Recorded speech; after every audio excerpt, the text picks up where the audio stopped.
Shifty, what is good with y'all today? It's your boy Bwithdashifts. Today we got survival myths that would actually get you killed. Don't pee for fun. After watching him squeeze elephant poop into his mouth to drink water, you decide to go outside and test your survival capabilities. Monday through Friday, and also 8 p.m. test CT. how real common survival knowledge really is in practice. Because let's be real, whether you're an outdoorsy person or not, we've all heard survival tips at some point in our life. Are these tips that we've always just accepted as truth actually life-saving, or could they potentially get you killed? And with you and your friends being inspired, you both pack your bags and head out the door for the adventure of a lifetime, not knowing whether or not this would be your last adventure. You were just dropped in an extremely remote location by a helicopter. And as you watch the helicopter fly off, you and your friend are now completely alone, left to your own devices, and your sole goal is to survive and make it home using only the knowledge that you've heard in passing. Before you and your friend can even take your first steps, you need to first understand what direction should you go. And before you could even think, your friend says, why don't we go north? And while you agree, you have a question. How do we know which way is north? But luckily, everybody knows if you want to know which direction is north, all you have to do is find a tree with moss on it, because moss will only grow on the north side of the tree. So you and your friend begin walking until you notice a tree that has moss growing on the bottom of it. And as you approach the tree, that you can see that the moss is in your direction, meaning that if you just do a 180 and start turning around, you'll be going north. Although, just to be sure, you take a quick look around the tree and realize that there isn't only moss on the north side, there's moss on the north, south, east, and west side. This tree trunk is completely covered in moss, and it's not the only one. All of these tree trunks have moss all over them, meaning that you have no idea which way is north, and also debunking this myth that moss is somehow a compass. But this myth isn't just straight out of a fairy tale. There is some basis of reality here, although it's just not fully accurate or reliable at all. According to Michigan State University, it is more likely for moss to grow more prominently on the north side of trees and rocks, although moss can grow basically anywhere, meaning that if you are using moss to navigate, you are setting yourself up for failure, and in a survival situation, setting yourself up for your own possible demise. And while I like organic stuff as much as the next person, I'm gonna stick to my GPS, or at least to my compass when it comes to navigation. Feeling slightly foolish and a bit betrayed, you and your friend decide to confirm which direction is north with your compass and begin moving. So far, this walk is pleasant, and the forest that you guys are in is beautiful and lush, and the steps begin to fly by, and you and your friend are almost lost in conversation when your friend realizes something utterly terrifying. Because the vegetation on the ground is so lush, it's almost impossible to see what's lurking around your feet. And while your friend wasn't looking down, a venomous snake was able to slither onto his boot, up his pant leg, and wrap around your friend's thigh. But the snake didn't just end there. This snake, straight out of Diddy University, decided to bite your friend directly on the crotch. And by the time you even noticed the snake wrapped around your friend's leg, it was too late, and your friend was screaming in agony. Fortunately, you were able to quickly grab the snake and throw it off into the wilderness. Man, I ain't reaching into my friend's pants to grab a snake. Fuck you on. Yo.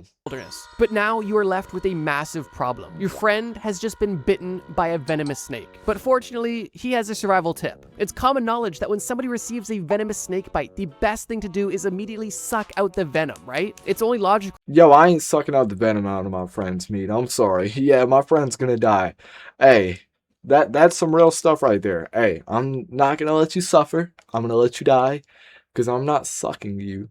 And that's some real stuff right there. That's a real friend. That's what a real friend would do. The entry wound is still fresh. If you can pull the toxins directly out of the wound, you're only dealing with a small cut and not any venom being directly injected into your bloodstream. It's perfectly logical. And although the placement may be a bit unfortunate, you'd be willing to help your friend out if it was life or death. No, I would not. This practice wouldn't be helpful at all. And here's how. Like I mentioned, it may seem initially logical that you would want to remove the venom by any means possible. And some people have even suggested that you should cut the injection site of the fang to make it bigger to be able to suck out more venom. But the reality is this: once a snake has bitten its victim, there is no way for you to suck out any meaningful amount of venom. And if you were to cut the bite location, you would only be making the wound bigger, causing a higher chance of infection. Speaking of infection, putting your bacteria-ridden mouth on your friend's fresh wound is only going to increase the chances of introducing bacteria directly into your friend's fresh wound. And while it is possible to suck out a small amount of venom, it is not going to be a large enough amount to save your friend's life. However, it could be a large enough amount to cause yourself serious bodily harm or potentially even death as well. So yeah, even though your friend was extremely keen on you removing the venom out of his wound the good old-fashioned way, you luckily both had access to Google just for this brief amount of time, and you were able to confirm that this practice was outdated and potentially deadly and fatal to both of you. And the best course of action would be to limit your friend's mobility. This way, the venom would travel through your friend's body as slowly as possible, giving you the maximum amount of time to get antidote before things got fatal. However, due to plot armor, you had antidote on you and you were able to heal your friend without doing any sort of mouth-to-wound suction. After you administer the antidote and you allow your friend to bandage himself up, you both continue on your trek through the woods, feeling better and grateful to be alive, but also feeling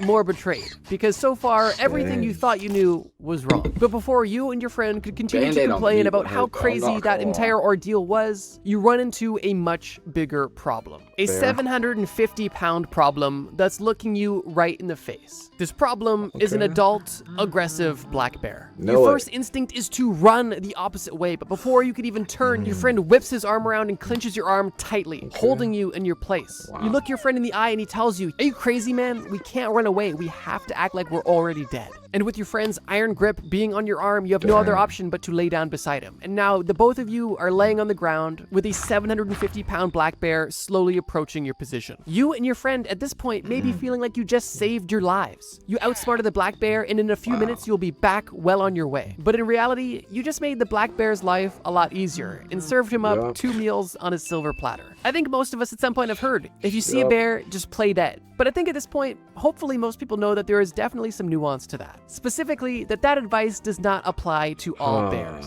Black bears, for example, do not take well to people playing dead. And this is exactly why the bear is currently shaking your friend in his mouth like a dog that just got a new chew toy. Black bears are notoriously aggressive, and if you encounter one, your best course of action is 1, slowly retreat if it doesn't notice you, but if it is fixated on you, your best next steps are to get as big and aggressive as possible. Obviously, you can't fight this bear, but you want to make this bear believe that it's not even worth fighting. That's you why want to you carry extend your something arms on and you at legs all outwards, times, look man. big as possible, yell, sound aggressive, do anything to bear's intimidate gonna this die. bear, and if you're convincing enough, you may even scare the bear in this process. Grizzly bears, on the other hand, are a bit different. Experts say that grizzly bears respond better My if you aura actually would do scare lay the down on the bear, ground, although it's best if you protect your neck just in case and remain still until the bear checks you out and hopefully leaves you alone. And if you happen to end up in a situation where you're face to face with a polar bear, your best bet is to pray. Because polar bears are like black You're bears, dead no but matter worse. what, man. They are the most aggressive and the most likely to tear your head off. So yeah, although the advice of playing dead around a bear isn't fully inaccurate, it once again definitely requires some additional context. The current popular saying is, if it's brown, lay down, if it's black, fight back, and if it's white,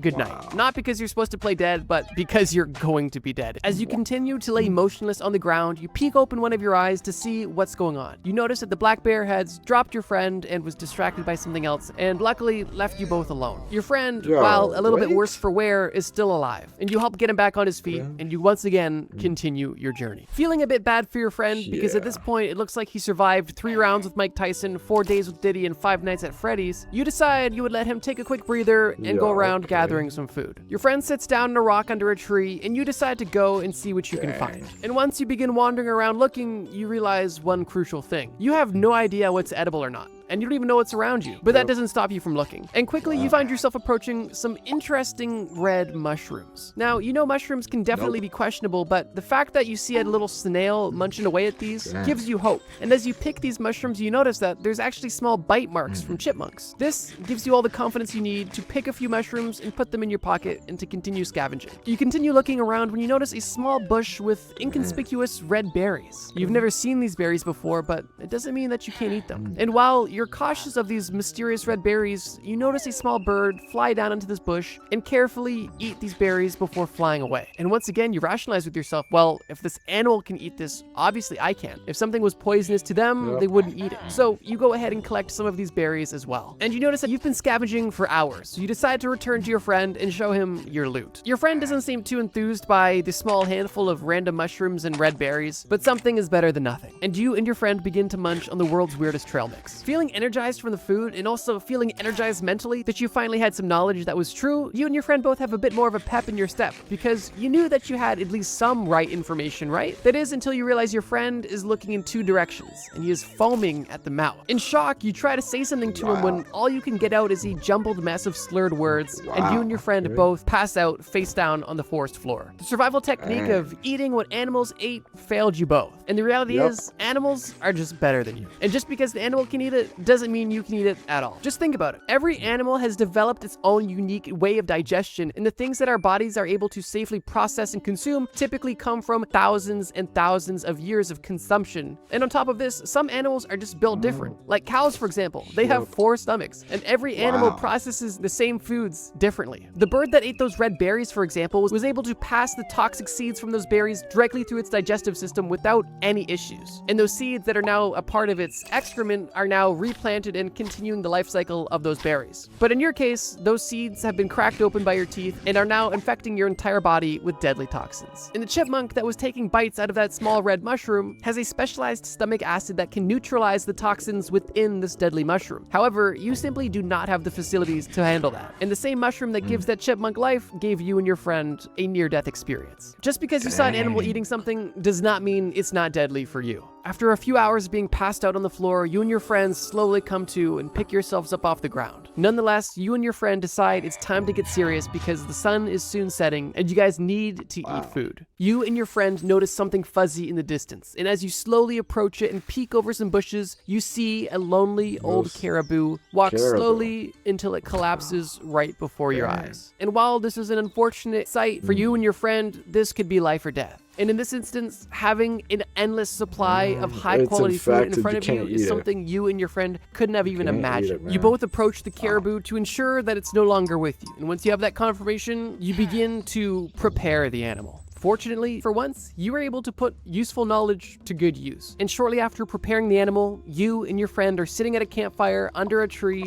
under the stars, eating your first meal in what feels like forever. But as good as having a hearty meal feels, and as confident as you feel knowing you have a nearly endless supply of food, the reality is that you're not set for food at all. And while you might not realize it now, in the near future, eating this food alone could easily kill you. And the reason is simple but interesting. And it all comes down to biology. Your body simply can't digest protein without fat. And if your diet only consists of protein with no other micronutrient, your body could literally starve or develop protein poisoning. The term for this situation is called rabbit starvation, or the French-Canadian term caribou sickness. But wondering how I got here?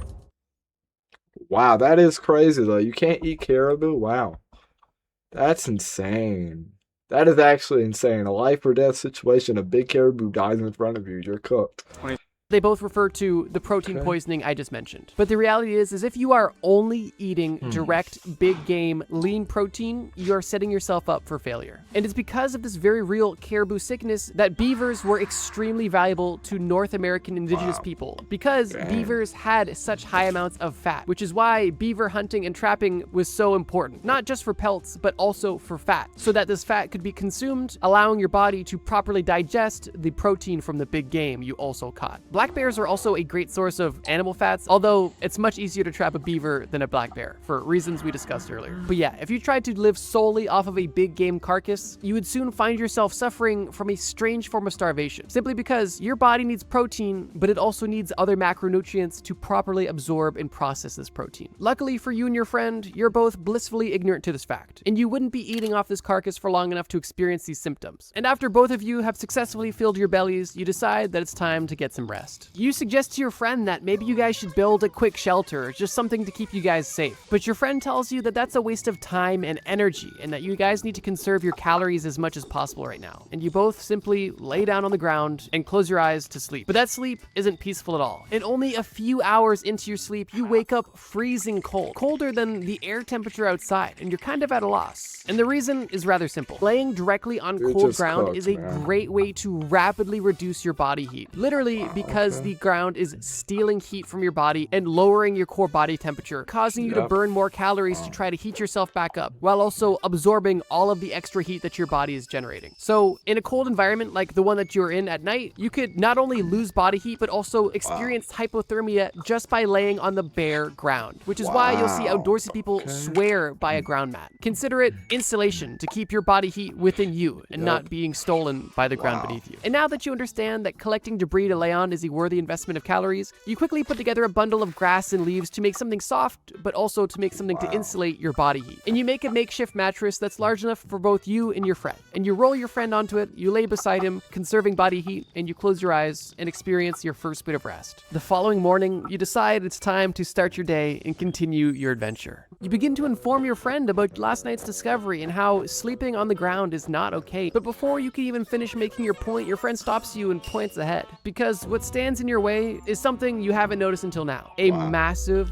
snow-capped mountain. And there's no way around it. You and your friend now need to begin hiking. Luckily, you and your friend are energized from a good night's sleep and at least some sort of food that doesn't almost kill you. And as you and your friend begin to climb through this mountain, the temperatures begin to get lower and lower. And it's at this point when you're able to make the point to your friend that body temperature is something you guys need to keep in mind in these survival situations. But as your friend brushes off your concern about body temperature, he tells you the only thing you guys should be concerned about right now is water. You begin to get nervous because now that you're halfway up this mountain and surrounded by snow, there's no water around you. But your friend laughs at you and reminds you that this snow is water. He grabs a handful of snow off the ground, which appears to be untouched, and begins to chow down on his solid water. And while to most this seems completely safe and logical, this is definitely not the most ideal way to consume water. The first risk that this poses is that this snow or ice could actually cause micro tears or cuts in your mouth, which could definitely cause problems down the line. But more importantly than that, consuming ice directly is a surefire way to lower your core body temperature, causing your body to work overtime to heat itself back up. Your friend may think that body temperature isn't an important ordeal, but you know that it's nothing to laugh at. And at this very moment, hypothermia is a much bigger risk to you than being dehydrated. But unfortunately, your friend is in a bit of a pickle. Because yeah, he was able to hydrate himself through all of the snow he just ate, but he's now shivering uncontrollably, and he's hungrier than he was yesterday because his core body temperature has been lowered and his body is consuming as much calories as it can to heat itself back up. Now, you're thirsty as well, but you're not willing to go through that entire experience. And what you do is a lot more wise. You remember watching the Outdoor Boys YouTube channel, and luckily you had the same supplies that he did.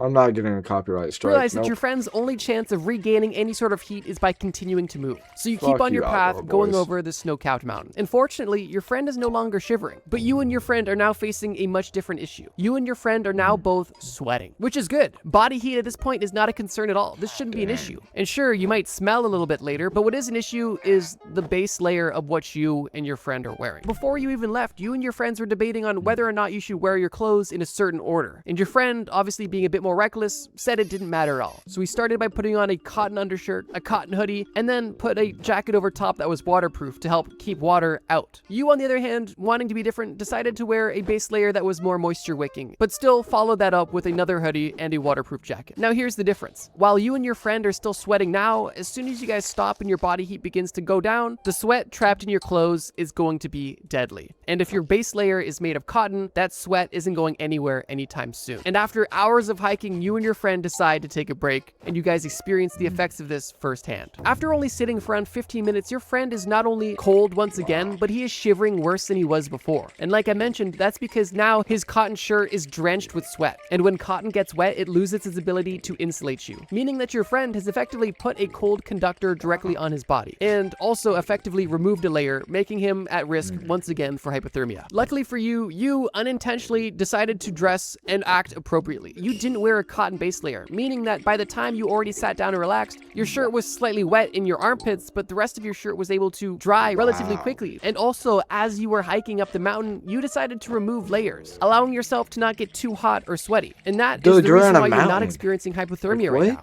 Because as you can tell, getting sweaty in a cold survival situation could be life or death. And a good rule of thumb is, if it's cold enough to wear multiple layers, it's too cold to wear a cotton base layer or cotton at all. And while it may seem counterintuitive to remove remove layers when you're in a cold environment. If you are exerting energy and on the verge of sweating, it is best to remove these layers to prevent sweating as much as you can. As thick as your friend's plot armor is, he is struggling at this point and still somehow alive. He is dealing once again with hypothermia, and you guys have no access to fire or anything to warm him up. Your friend randomly asks you if you have any alcohol on you, and coincidentally, you did. You had a small bottle of some pretty strong alcohol in your backpack, and you wondered why he wanted it. But before you could even ask him what he wanted it for, he grabbed the bottle out of your hands and chugged it. After wiping his mouth, he tells you that obviously drinking alcohol warms you up. It makes you feel warmer and increases your body temperature. And while I believe this is a myth we've all heard, it's been debunked numerous times, and it also is completely counterproductive. The origin of this myth is actually interesting and comes from a St. Bernard dog that was carrying a brandy flask around its neck, and this dog was savoring people that was buried in the French Alps. And unfortunately, this brandy may help you feel better, but definitely won't make you better. If you've experienced the alcoholic beverage, then you've probably noticed the sensation at some point of warmth. And this isn't because the alcohol is raising your body temperature, it's actually because the alcohol is making your blood vessels dilate, stimulating the nerve endings in your skin. But it doesn't actually increase your body temperature. And if you are in a cold environment that is specifically life or death, this dilation of the blood vessels will cause your body temperature to fall and likely cause you to die much faster than you would have if you just stayed sober. So although alcohol may give you the simulation of warming up and potentially take your mind off of the pain you're in, it's definitely not doing you any favors in the survival department. Realizing the severity of the situation, you come to the conclusion that you need to get out of this mountain quick.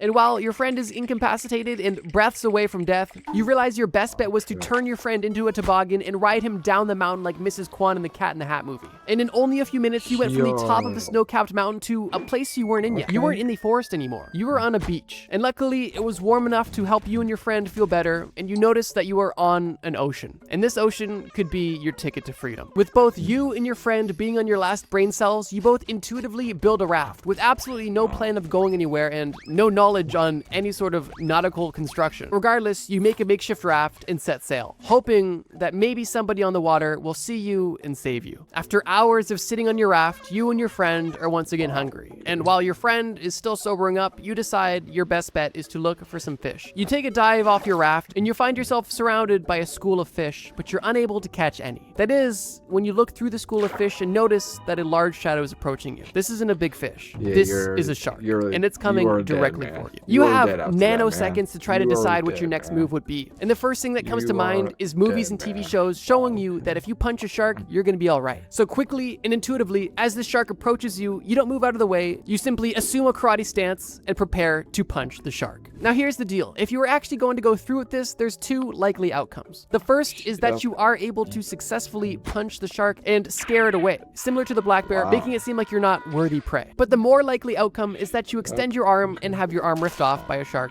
and then have the rest of your body consumed shortly after. Underwater, you have almost no strength whatsoever. Like, just try throwing a full force punch next time you're in a pool underwater. It's gonna do almost nothing. And besides this, sharks are ruthless killing machines. Even if you could throw your strongest punch at a shark, it's not going to be phased. Combine that with your lack of agility in the water and the shark's endless agility in the water, your strike effectiveness in even misdirecting the shark is extremely low. If a shark was in your area, you could easily push it out of your way or misdirect it by pushing its head if you had the leverage to do so, but even that is potentially risky. But in the situation when a shark is coming at you with the intent of damage, your best bet is to attack sensitive areas, specifically by plunging your thumb into the shark's eye or gills. Really, the only two areas where you can cause significant damage and at least make the shark retreat temporarily. And so, in a last-minute split decision, you decide not to punch the shark, but to actually poke it in the eye, causing the shark to cry and turn around, leaving you alone, and giving you the chance to climb back on the raft with your friend. At this point, you and your friend have been through hell and back. Your friend more so than you, but you are both now laying on your back, looking up at the sky, exhausted, and at this point, accepting your fate and understanding that maybe this trip was a mistake. And as you slowly close your eyes and take what appear to be your last few breaths, you notice a white light appear in your vision. A light that is so bright and so inviting. And you hear a noise, an almost angelic noise. And before you get the chance to meet your maker, you are hit in the testicles by a rope ladder that was dropped on your raft. And you realize that this light was a spotlight from the same helicopter that dropped you off. And while the pain you are experiencing is unbearable, you realize that you and your friend are finally saved. You both climb the ladder and board the helicopter and feel like you've been given a second chance at life. As you both are flying home with the crew, the pilot asks you how your trip was and if you guys were able to enjoy the park that they left you in only a few miles out of town. And you and your friend look at each other and decide that it's better if you kept your stories to yourself and just told them you guys had fun, but that you wouldn't be returning anytime soon. Yep. Ladies and gentlemen, there you have it. If you enjoyed this video, check out the video on screen. Hey, make sure y'all like and subscribe. Peace out, y'all.